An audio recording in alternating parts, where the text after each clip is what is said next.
Hello guys, welcome back to my how-to channel. In today's video, I'm going to show you how to get free Headless in Roblox 2025.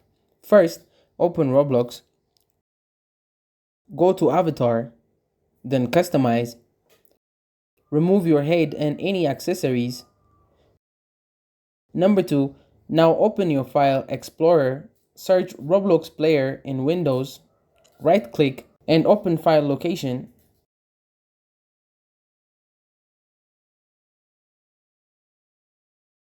Number 3, navigate to Content, then to Avatar.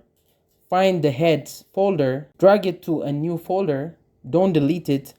Number 4, reload Roblox and join a game. Then you are headless.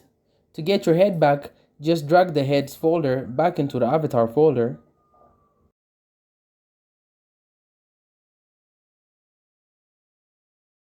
Open Roblox mobile, go to avatar, hairs, wear any free black hair.